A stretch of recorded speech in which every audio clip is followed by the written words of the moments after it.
அன்பர்கள் அனைவருக்கும் வணக்கம். நான் உங்கள் சித்தர்தாசன் செல்வகுமார். 2025 வருடத்திற்கு உண்டான மிதுனம் ராசி மற்றும் மிதுனம் லக்னத்திற்கு உண்டான பலாபலன்கள் என்ன அப்படின்றத பார்க்குறோம். 2025 வருடத்தில் பார்த்தீங்கன்னா மிக முக்கியமான கிரகங்களுடைய பயிற்சியெல்லாம் இருக்குது இல்லையா. ராகு பகவானுடைய பயிற்சி, கேது பகவானுடைய பயிற்சி, குரு பகவானுடைய பயிற்சி, சனீஸ்வர பகவானுடைய பயிற்சி. இந்த பயிற்சியினால் மிதுன ராசிக்கு நடைபெறக்கூடிய பாதகங்கள் என்ன? இப்போ இது நாள் வரைக்கும் மிதுன ராசி எந்த விதமான ஒரு நல்ல பலன்களையும் கடந்த ஒரு 8 வருட காலமாகவே நாம் எடுத்துக்கலை. நல்லது எதுவுமே நடக்கலைங்க. நான் ஒரு 8 வருடமாக கஷ்டம்னா கஷ்டம், அவ்வளோ கஷ்டத்தில் இருக்கேங்க. பேருக்கு தான் நான் வாழ்கிறேன். நான் சமுதாயத்தில் எனக்குன்னு ஒரு பேர் இருக்குது. நான் நல்லபடியாக போனால் எனக்கு ஒரு மரியாதை கிடைக்கும். நான் பொழுதன்னைக்கும் யாரை பார்த்தாலும் மருத்துவ செலவில் இருக்கேன். குடும்பத்தில் ஏதோ ஒரு குழப்பமாக இருக்குது. என்னால் மனசு விட்டு கூட குடும்பத்தில் இருக்கிறவங்கள்ட்ட பேச முடியல. இப்படிப்பட்ட நான் வேதனையிலேயே வாழ்ந்துட்டுருக்கிறேனே, இதுக்கு ஒரு முற்றுப்புள்ளி இல்லையான்னு நினைக்கும் போது இந்த 2025 வருடத்தில் மட்டும் எனக்கு ஏதாவது நடந்துருமா அப்படின்ற ஒரு சூழ்நிலையில் 10ஆம் இடத்துல போய்ட்டு சனி பகவான் உட்கார்றாரே மார்ச் மாதத்தில், நான் என்ன பண்ண முடியும் அப்படின்ற மாதிரியான ஒரு மனநிலை, ஒரு பயம், ஒரு பதட்டம் அல்லது ஒரு எதிர்பார்ப்பு ஏதோ ஒன்று இருக்குது இல்லையா. உங்களுடைய சந்தேகங்களுக்கு முற்றுப்புள்ளி வைப்பதற்கு இந்த பதிவு உதவும் அப்படின்னு நான் நினைக்கிறேன். பதிவை முழுமையாக பாருங்கள். சந்தேகம் இருந்துச்சு அப்படின்னு சொன்னால் எனக்கு நீங்கள் ஃபோன் பண்ணி அல்லது என்னுடைய வாட்ஸ்அப் நம்பருக்கு தொடர்பு கொண்டு உங்களுடைய சந்தேகத்திற்கு உண்டான பதிலை பெற்றுக்கொள்ளலாம். இப்போது இந்த 2025 வருடத்தை 3 பிரிவுகளாக பிரிக்கலாம். ஜனவரி மாதம் 1ஆம் தேதியிலிருந்து மார்ச் மாதம் 30ஆம் தேதி வரைக்கும் ஒரு பிரிவு. அதற்கு பிறகு மே மாதம் 14ஆம் தேதி வரைக்கும், மார்ச் மாதம் முதல் மே மாதம் 14ஆம் தேதி வரைக்கும் ஒரு பார்ட்டு. அதற்கு பிறகு இந்த ராகு கேது பகவானுடைய பயிற்சி இருக்கிறதுனால மே மாதம் 18ஆம் தேதிக்கு பிறகு டிசம்பர் மாதம் வரைக்கும் ஒரு பிரிவு. இந்த 3ஆக நம்ம பிரிச்சுட்டோம் அப்படின்னு சொன்னால், இந்த ஜனவரி மாதம் 1ஆம் தேதியில் உங்களுக்கு ஏதோ நல்லது நடக்கிறதுக்கு உண்டான அறிகுறிகள் என்பது கண்டிப்பாக கிடைக்கும். எந்த அடிப்படையிலங்க கிடைக்கும்? அதாவது வருடம் பிறக்கும் பொழுதே உங்களுக்கு தேவையான, உங்களுக்கு நன்மை செய்யக்கூடிய சுக்கிர பகவானுடைய சாரம் பெற்ற வருடமாக இந்த வருடம் பிறக்குது. அப்போ இந்த வருடத்தில் பிறக்கும் போதே பார்த்திங்கன்னா, பரவாயில்ல, இத்தனை வருடம் நாம் பட்ட துன்பங்களுக்கும் துயரங்களுக்கும் தீர்வு தரக்கூடிய ஒரு வாய்ப்பு நமக்கு கிடைக்குதுன்னு சொல்லி பல நம்பிக்கைகள் உங்களுக்கு கிடைக்கும். அது எந்த வகையிலெல்லாம் கிடைக்கும்? பிரிந்து போன உறவுகள் உங்களிடம் ஒன்று சேர்ந்து உறவு பாராட்ட வருவார்கள். உங்களுக்கு கூடவே இருந்து இது நாள் வரைக்கும் துரோகம் செய்து கொண்டிருந்தவர்கள், கூடவே இருந்து தொல்லை கொடுத்து கொண்டிருந்த மறைமுக எதிரிகள் உங்களை விட்டு ஒளிந்து போவார்கள். அவங்களால இனிமேல் நமக்கு எந்த விதமான பிரச்சனையும் இல்லை, மனசு சங்கடப்பட வேண்டிய அவசியம் இல்லை அப்படின்ட்டு தாங்களாகவே விலகி கொள்ளக்கூடிய, அவர்களே விலகி கொள்ளக்கூடிய ஒரு சூழ்நிலை என்பது உங்களுக்கு அமையும். சரிங்க, அதெல்லாம் ஒரு பக்கம் இருக்கட்டுங்க. நமக்கு தொழில் அப்படின்றது ஏதாவது ஒன்று இருக்கணும்.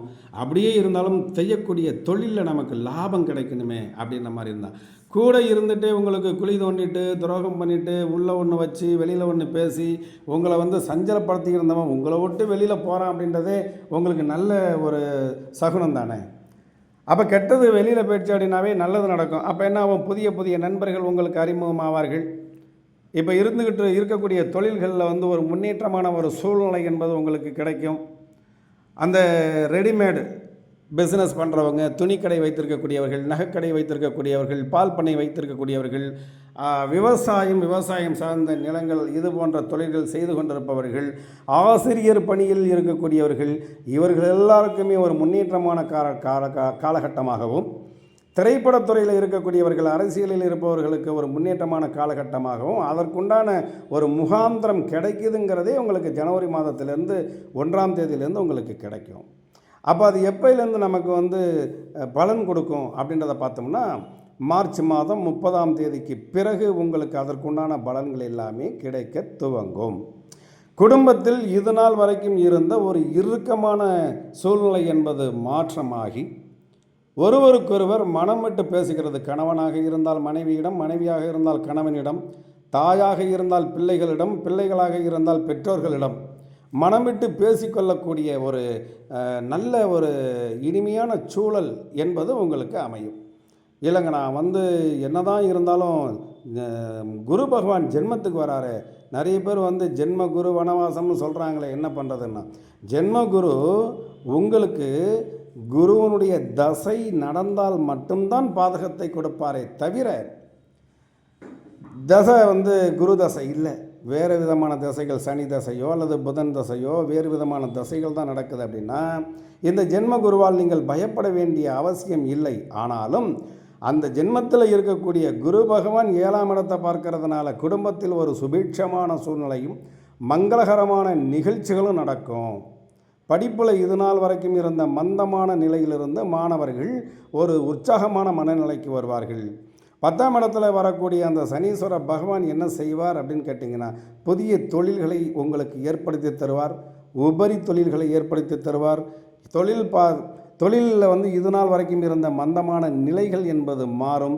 நமக்கு கிடைக்க வேண்டிய ஒரு நியாயமான பதவி உயர்வு என்பது உங்களுக்கு கிடைக்கும். பல வகையிலும் உங்களுக்கு ஏதாவது ஒரு வகையில் சந்தோஷத்தை கொடுக்கின்ற நிலைமையில் கடன் தீரும். இது நாள் வரைக்கும் இருந்த கடன் தொல்லைகள் என்பது தீரும். ஒரு சிலருக்கு வீடு, கார் போன்ற ஆடம்பர பொருட்களை வாங்குவதற்கு தேவையான சூழ்நிலைகளும் உருவாகும்.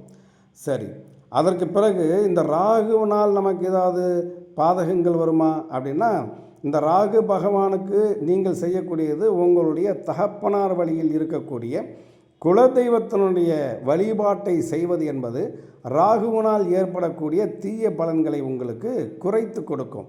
ஆனால் அதே நேரத்தில் கேது பகவான் உங்களுக்கு இது நாள் வரைக்கும் உங்களுடைய முயற்சிகளுக்கு சரியான ஒரு அங்கீகாரம் கிடைக்கல, நான் நல்லா படிச்சிருக்கேங்க, என்னுடைய படிப்புக்கு தகுந்த வேலை கிடைக்கல, நான் அநியாயமாக வீட்டு வாடகை கொடுக்குறேங்க, எனக்கு நிம்மதியான வீடு கிடைக்கல என்பவர்களுக்கு உண்டான மாற்றமான நிலைகளை இந்த கேது பகவான் உங்களுக்கு கொடுப்பார்.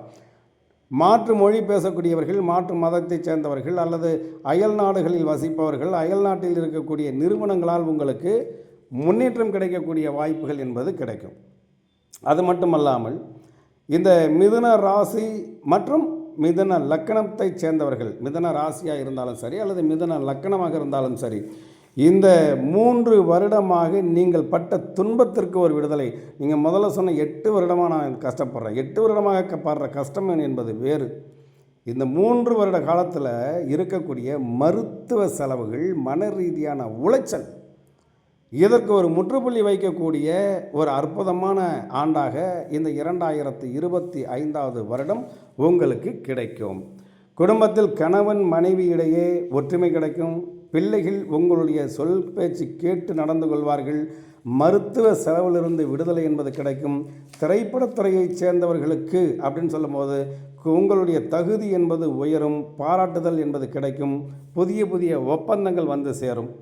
கட்டிட தொழிலில் இருக்கும், பில்டிங் கான்ட்ராக்டில் இருக்கும், ரியல் எஸ்டேட்டில் இருக்கும், இவர்களுக்கு எல்லாமே ஒரு சாதகமான ஒரு மாற்றம் தரக்கூடிய நிலைமையாய் இந்த 2025வது வருடம் உங்களுக்கு தரும் என்பதில் எந்த விதமான மாற்றமும் இல்லை.